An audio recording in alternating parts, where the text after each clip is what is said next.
And good afternoon, ladies and gentlemen, and welcome to Gulfstream Park West. At this time, we ask that you please rise, remove your caps, and honor America in the playing of our national anthem.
Sunny and clear on this 23rd day of the month of October. It does feel a little bit like an Indian summer type vibe down here in South Florida. Temperatures in the high 80s. There's plenty of turf. In fact, 4 grass races on the card, including that Wednesday first. As we kick off week number 4 this season, this is like week 1 for you.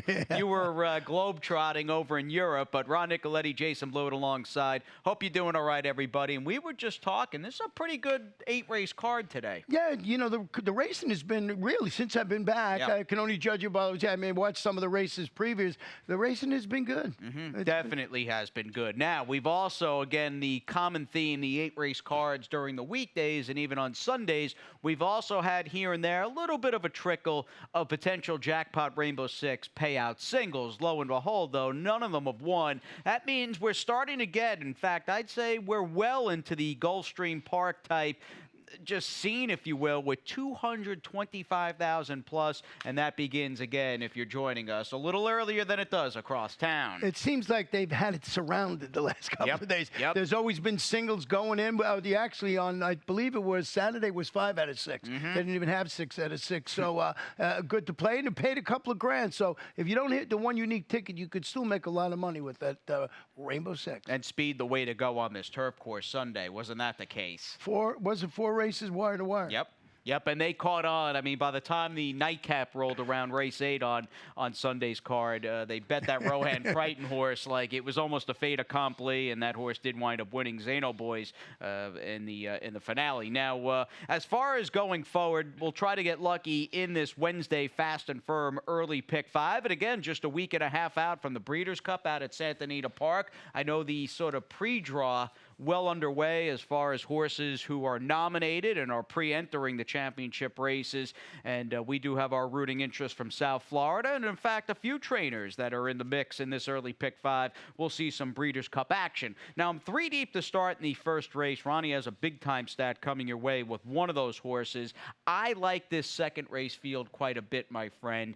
Pretty big scratch in there, Mr. Attila, but I still think it's a decent little matchup between 2 JBMs, just broke maidens, and the 3 inside horses are pretty good. Yeah, you know, I really wanted to see Mr. Attila run, but we'll wait for another day. But that race still, do you go with Tappability? He was beautifully bred gelding. You'll see how that race plays out. Definitely. His last was a big step forward for trainer Ralph Nix, who's a busy man this afternoon. Ralph seems live in a bunch of races. Now, as far as the first is concerned, you are faced with the real guesswork type 2-year-old filly, 20K maiden claimer, because none of the 8 in this race have started on the turf before and/or are debuting for the first time. So there's a bit of guesswork to be had.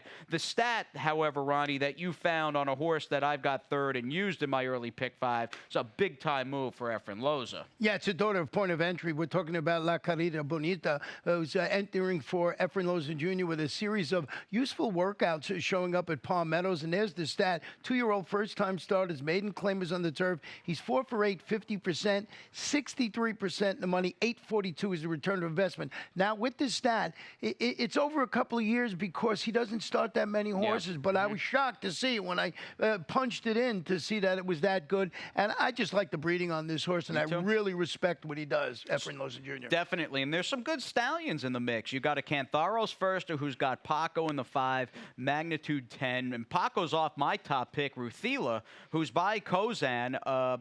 Second dam was pretty good on the turf. I'm going to give Ruthila a look here, despite losing Paco, and you don't know what went on behind the scenes per se. Maybe he'd given a call to trainer Scott Becker, but Rob Falcone will give a leg up and team up with jockey Jairo Rendon on a horse who was well bet here and chased outside against the gold rail on that Friday, October 4th. I'll give a look to her, and let's not forget trainer Ronnie Spatz, who really excels with young horses, and he's got a 2-year-old filly in the number 7, Follow the River. Yeah, this one's stepping up to the 20 level on the turf after making that inside bid to finish third, a 5.5 furlong debut. That was across town on the Gulfstream main track, but Ronnie Spatz has already had a victory at the meet with a 2-year-old shifting from turf to dirt. That was that horse, little bit good. It was back on, I think, October 9th. I looked it up in the stats there, and Follow the River. So he's done good doing this job, and you mentioned Paco and Magnitude 10. I threw that one on the ticket. All right, we hit the main. Moving on to the second race. Little bum we had a couple of defections as far as early scratches.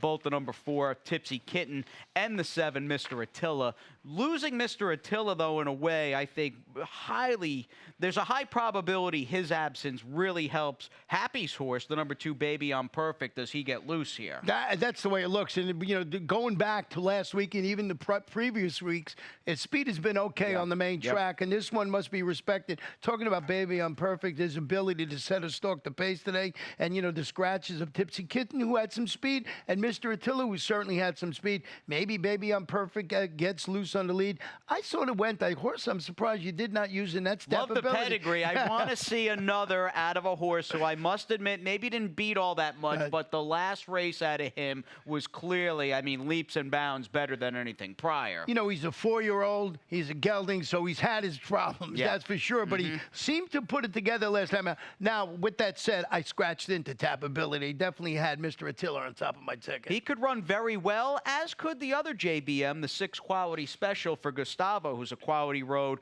who's 1 for 2 thus far. And then you move in 3 very different horses in the sense that you've got a ton of experience compared to Tappability and Quality Special between Winking at the Dude, Baby I'm Perfect, and how about the Elder Statesman, the 9-year-old, the number 3 Gray Bow, career start 48 for him. He's been running, I think, against the best fields. I do think Gray Bow may be, to an extent, dropping down in class. The question becomes, how does he do here at GPW with that grinding off the pace running style? Yeah, if you just look at his past performance, you see the figures that he was posting and the races that he was in. He is certainly, when I looked at the races, well, here's the class, but he's got to come from off the pace. And I saw before the scratches a lot of speed in here. Sort of gave him a look then, but I went a different way. This race, the complexion, I think, completely changed. We'll see how the first race plays. It's on the turf. Does the dirt course still run like it's been running? Yeah, we'll see. And Winking at the Dude, who you've got third, and I picked on top, and I didn't scratch into this horse. He was my outright top selection. He really got good, improved a lot late spring, early summer. His last couple, is he off form, or is he a horse that might just really like 2 turns? I think that could be the deciding factor for him, Ronnie, stretching out back around 2 turns. I think he broke his maiden here going a mile back, way back. So I think he'll run good for Terry Pompey, who's just been doing a good job. So a small field, but we spent a lot of time on it because it's interesting. Yeah, it's a really interesting race. We'll take a little breather here in the meantime. We'll talk some Stronach 5 for Friday and a whole lot more after this. The best chance for success begins with a solid foundation. At Hardacre Farm, early personal one-on-one care starts the journey to becoming a champion. Bred to leading stallions, our mares represent the highest standards. Hardacre Farm's signature in the breeding industry. Based in Ocala, Florida, breeder and owner Amy Tarrant has inspired excellence throughout her entire career. In your quest for success, start with Hardacre Farm, breeding the champions of tomorrow.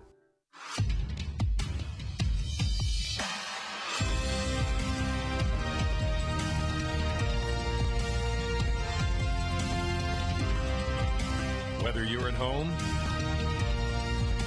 or at the track, have a stake in the race when you bet with ExpressBet. Sign up for an ExpressBet online betting account and receive up to a $500 sign-up bonus. Pretty nice promo code there with XB500 and get up to that $500 bonus for signing up over at expressbet.com. Jason and Ronnie with you from our clubhouse studios here at Gulfstream Park West and Santa Anita Park, gearing up, obviously, Ronnie, in the next week and a half. I mean, all eyes of the racing world will be on the Great Race Place, and we'll get a little flavor here this coming Friday. They've got one race in that Stronach 5 rundown. Yeah, the second leg, leg B, will be from Santa Anita Park, and then you see we got everybody in the win. Two from Laurel, one from here at Gulfstream, and our buddies at Golden Gate Field. So race number 8, our final race, is leg C at Gulfstream Park. And look at the time. Basically kicking off at 4:20 Eastern with that 9th at Laurel Park. The sequence wraps up with the 10th at Laurel. You're talking 5 races in about 40 minutes. That is pretty awesome. Well, that was the thought process. Sometimes it's hard to do when a couple of the tracks are closed or whatever. You got the $100,000 guaranteed, a nice 12% takeout. And I don't know. I think maybe once it paid less than $2,000 or $3,000. Yeah, no. I mean, just off the top of my head. Yeah, maybe once it didn't pay over a G note, and I think it paid almost 4, certainly over 3,000 last Friday afternoon. But I love that 5-race rundown in less than 45 minutes, give or take, and definitely take note of that Friday. Now, of immediate concern, of course, is today's Jackpot Rainbow 6 carryover with about $230K in the kitty waiting for you. Things start out perhaps on a tricky note. I'm curious to see if you have any singles running down the 6 races. I do not. And you said tricky starts tricky. That's why I went 4 deep in there. I used a couple of horses from Kathleen in there, Lady Noella and Tropical Drive, who's the new face on the scene, Southern Light, Caspian Tail.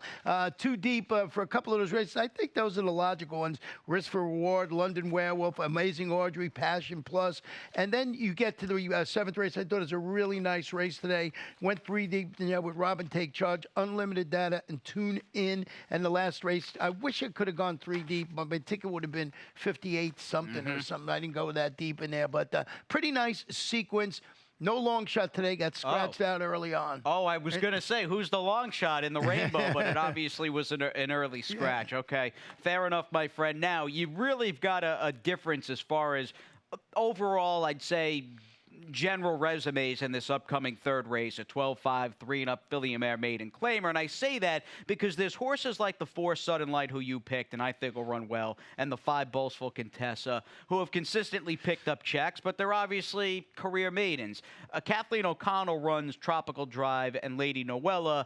You don't know if they can be competitive even for this level, and there's the catch-22, but I do like the fact that they're both 0 for 2 and only 0 for 1 on the turf. I'm all Kathleen here. You're taking Mr. Patrick Biancone? Yeah, Southern Light is going to stretch out to 1:16, track the pace and finish 3rd and 2nd respectively in a pair of 5 furlong turf sprints. That was across town at Gulfstream Park. So this thought of Bodemeister, I think, is going to be up there and maybe just be part of the pace this afternoon with the stretch out.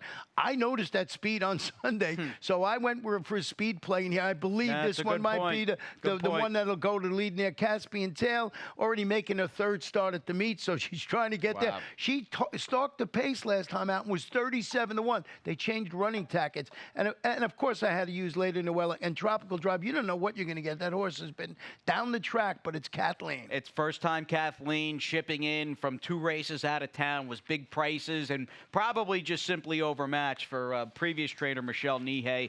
Edgar rides that one. That's good enough for me with the 1 Tropical Drive. It's a good point, though, with Caspian Tail. I hadn't thought that maybe she almost by default result, might wind up on the lead by herself. Yeah, I mean, that's why, and we'll see. This is the great part about it. We're just starting the week here. We'll see how everything's playing out. We've done this in the past, come back and closes, win every single race. Definitely. And you've got, perhaps for what it's worth, first race for a little bit of a barometer before we move forward into the Rainbow. And, of course, the late pick 5, that my fourth and fifth races look quite different from my early ticket, which I liked. I tend to find myself overlapping with the same horses when you have these 8-race cards. And again, you do have the early 5 and late 5 almost on top of one another. But I switched it up where Risk for Reward, the 3 in the fourth race, was my single in the early sequence. I'm going to use also the 4 like Ronnie did, London Werewolf. I've got a lot of coverage in that 5th race. Just a really classy, nice weekday allowance race at GPW at this time of the year.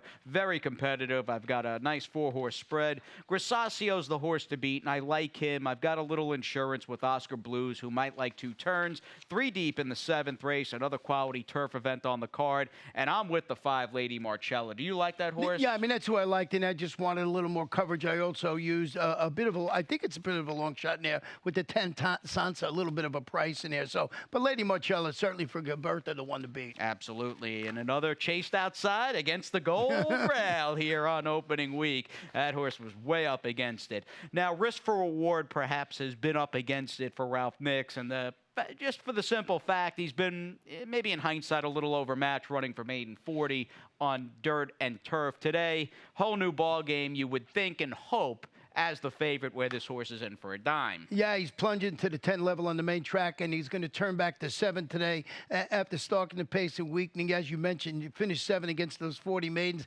That was going a mile in the 16th on the turf. Ralph Nix, co-owner and trainer, is pretty solid with the turf to dirt mood. He was over 20%, but the big allure is the drop and going to the main track, and I love when you go to the grass to 7 on the main track. Big drop, even money on the morning line.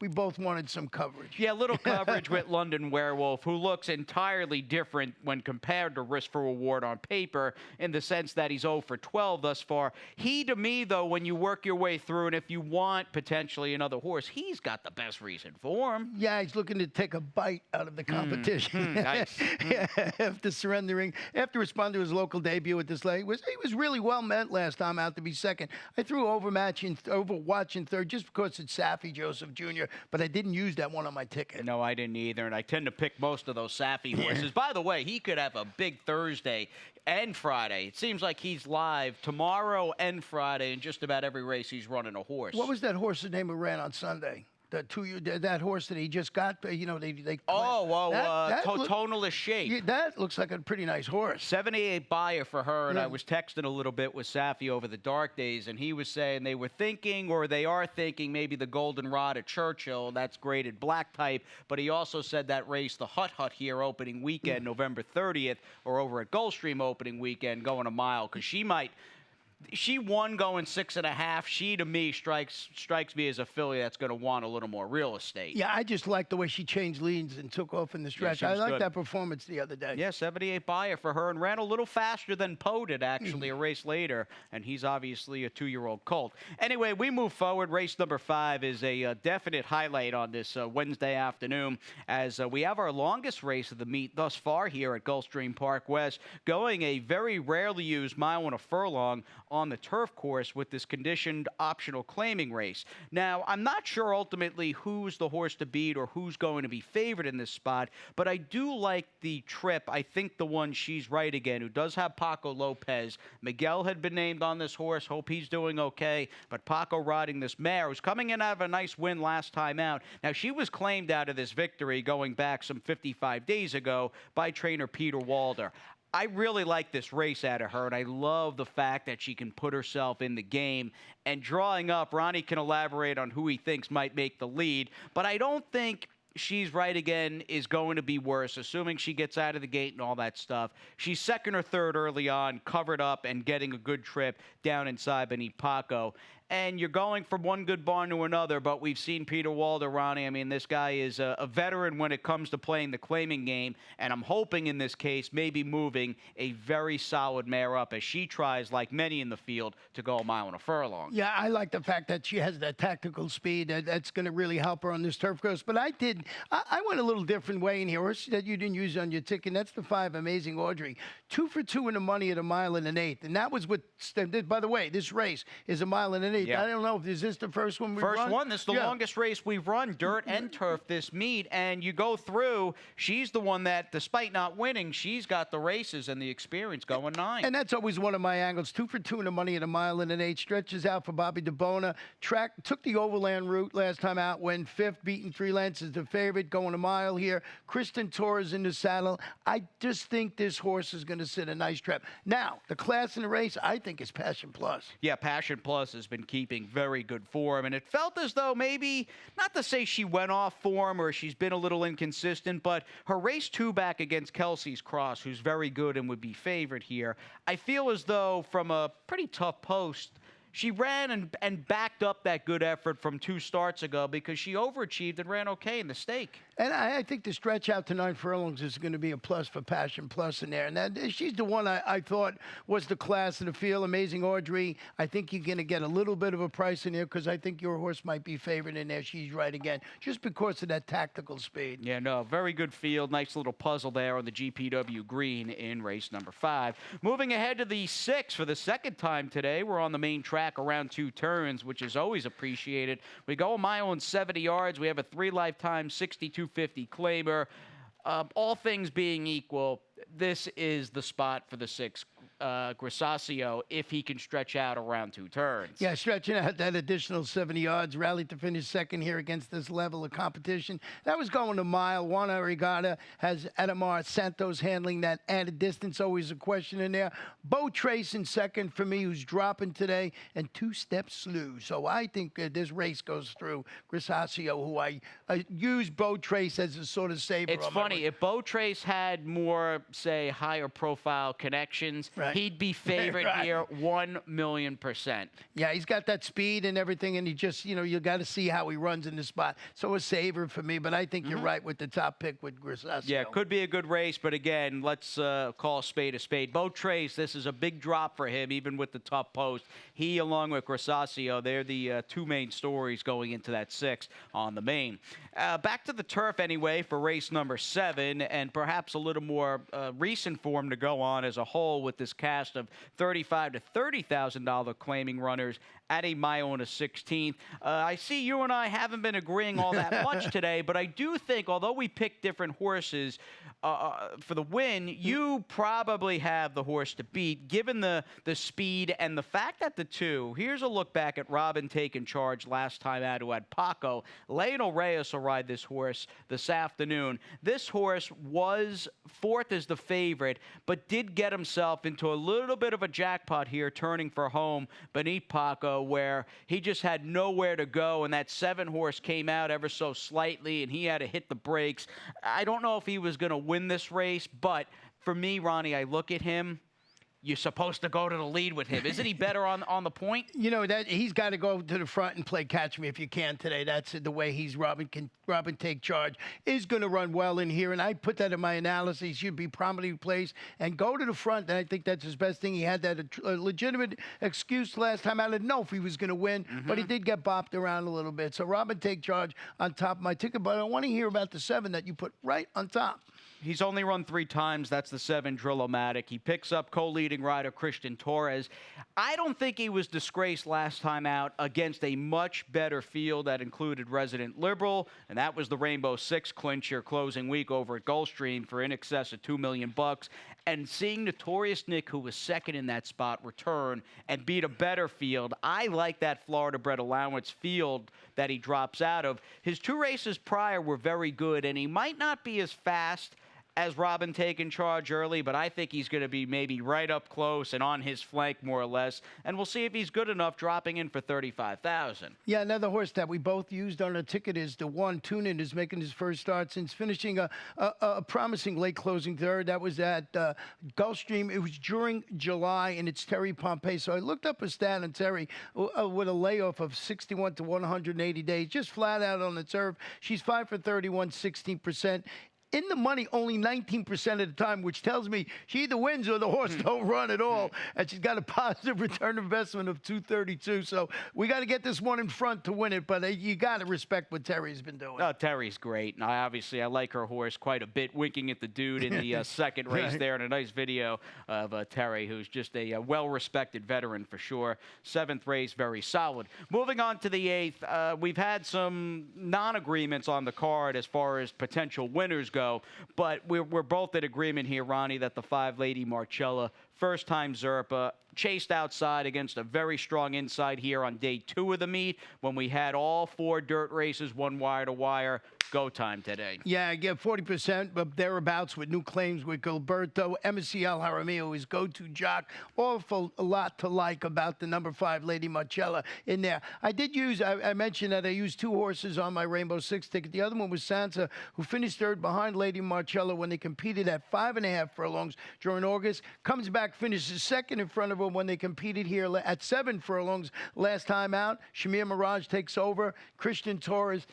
They seem to like each other and run against each other, so I put them both on the ticket. And Christian, by the way, second in the standings here with 14 wins. Lionel Reyes enters week number 4 already. We're just about at the halfway point, which is hard to fathom, but he leads all riders with 16 victories and continues to just put forth one good effort after another. Yeah, and I just think it's been okay here. I've liked the racing since I've come back from my excursion. Well, you should know. You've got obviously many years of experience and wisdom to certainly go off of. You've been here for all, or at least in South Florida, all 3 Breeders' Cups over at Gulfstream Park. And lest anyone think we're doing our kind of Gulfstream Park Greatest Hits Breeders' Cup countdown too soon, I'm not here next week and wanted to take part in it. But any thoughts, any memories, Cat Thief in the 1999 BC Classic? I remember Cat Thief in 99 was so much the best in that particular race. Didn't run good the next year, but how could you not want to see D. Wayne Lucas run? With the great Hall of Famer Pat Day and another Hall of Fame-worthy voice standing by in Tom Durkin. The last Breeders' Cup ever to be run here at Gulfstream Park, 1999's BC Classic. Take it away, Tom Durkin. We'll follow with track announcer Pete Aiello. Around the far turn, Cat Thief now to the neck of Old Trieste. Bud Royale, Golden Missile in with a huge upset chance on the outside. Amutuakel, Lemon Drop Kid made a big move on the turn, and he's only 5 lengths from the lead. River Keen is dropping back, and Barons is laboring, and they are at the top of the stretch here. Bud Royale fighting on Gateway. Golden Missile on the outside. Cat Thief clawing his way to the lead. Cat Thief, Golden Missile. Bud Royale on hard. It's Cat Thief in front. Cat Thief coming down to the line, and Cat Thief has won it by 1 length over Bud Royale and Golden Missile. And there is Cat Thief. The victory goes to trainer D. Wayne Lucas. Jockey Pat Day has won a record 11 Breeders' Cup races now. Cat Thief so often the bridesmaid throughout the year, but on the day it counted most, Breeders' Cup Day, he wins in 1:59 and 2.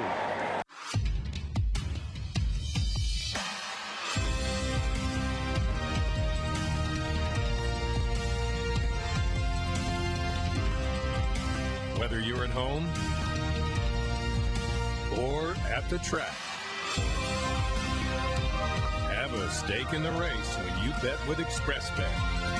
Sign up for an ExpressBet online betting account and receive up to a $500 sign-up bonus.